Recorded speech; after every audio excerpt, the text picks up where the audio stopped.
Selamat berjumpa, lanjutan daripada pelajaran katekisasi masa kini, pelajaran yang ke-15. Pelayanan Yesus mengalahkan kuasa kegelapan. Dari permulaan hidupnya di dunia ini, Yesus senantiasa diserang oleh iblis dan kuasa kegelapan. Kita sudah melihat bahwa ia diancam pembunuhan sadis waktu masih bayi. Tapi Allah melindunginya dan ia dibawa ke Mesir. Pada awal pelayanannya, iblis datang mencobai Yesus seperti dulu ia mencobai Adam dan Hawa. Yesus tidak jatuh ke dalam dosa. Yesus dicobai tetapi tidak jatuh ke dalam dosa. Penelaahan Alkitab. Bacalah Matius 4 ayat 1 sampai dengan ke-11 dan jawablah pertanyaan-pertanyaan yang berikut. 1. Pengalaman apa yang baru dialami Yesus sebelum ia dicobai? Pasal 3 ayat 13 sampai 17.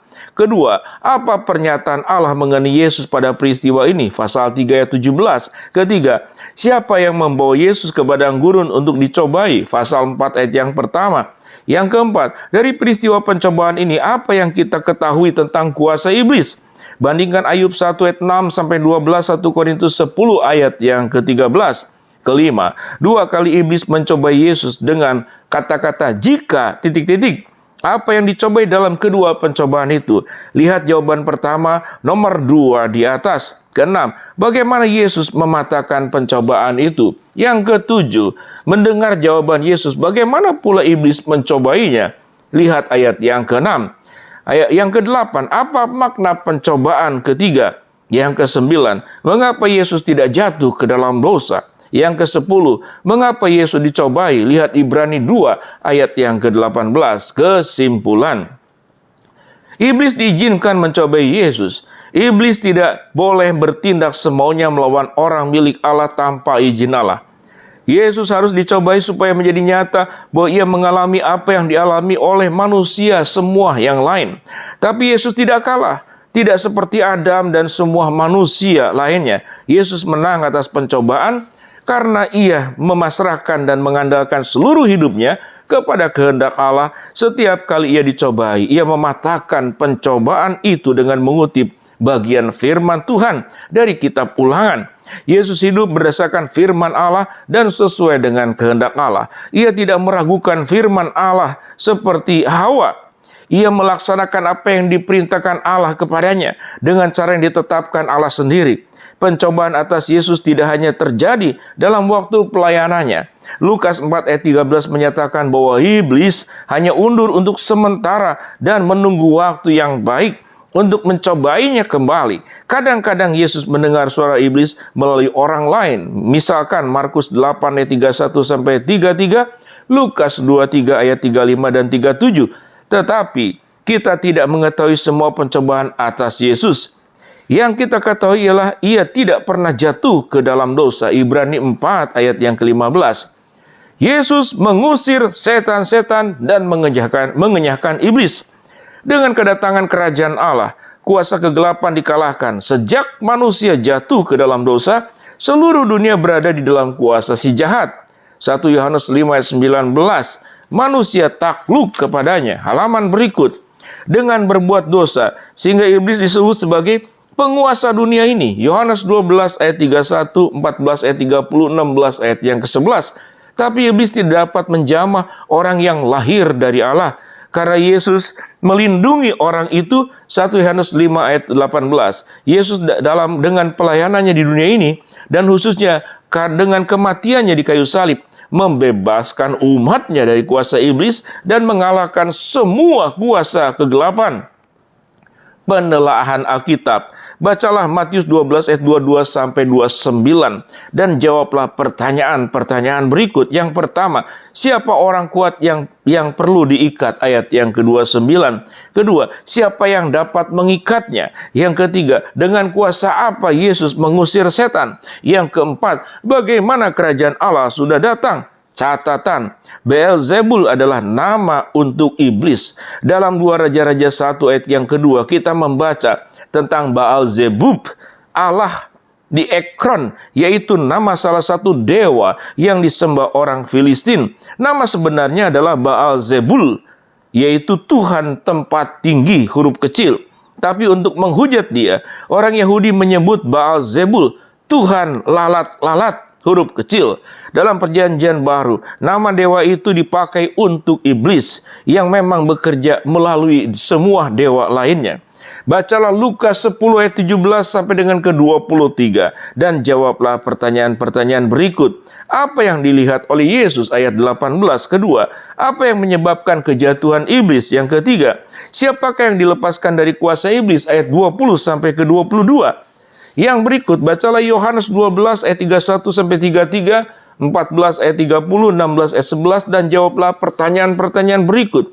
Pertama, siapa yang disebut sebagai penguasa dunia? Kedua, bagaimana ia akan dilemparkan keluar? Ketiga, apa artinya iblis tidak berkuasa atas Yesus?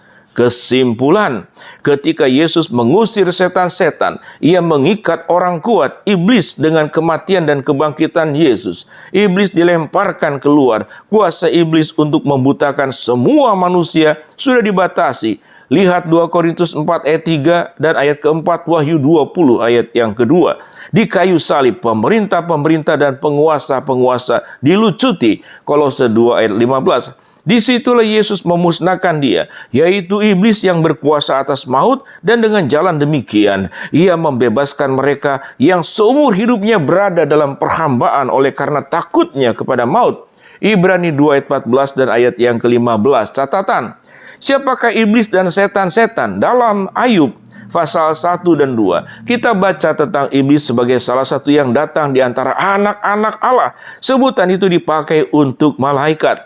Kita melihat sikap iblis. Ia mau menjatuhkan Ayub supaya Allah tidak dipermuliakan. Inilah suatu sikap iblis dalam perjanjian lama. Lihat 1 Tawari 21 ayat 2, ayat 1, Sakaria 3 ayat 1 sampai dengan kedua.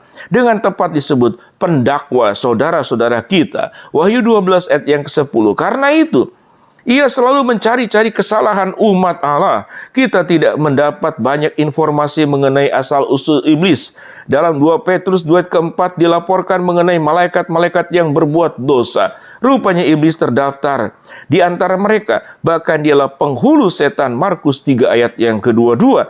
Ia diciptakan oleh Tuhan, tetapi ia bersama dengan malaikat lain memberontak terhadap Tuhan. Alkitab tidak menjelaskan bagaimana malaikat jatuh ke dalam dosa, tapi ada kemungkinan apa yang diceritakan dalam Kejadian 6 ayat 1 sampai ke 4 adalah salah satu dosa mereka. Dengan demikian, malaikat mereka dipenjarakan dalam neraka. 2 Petrus 2 ayat keempat dan Yudas ayat yang ke-6.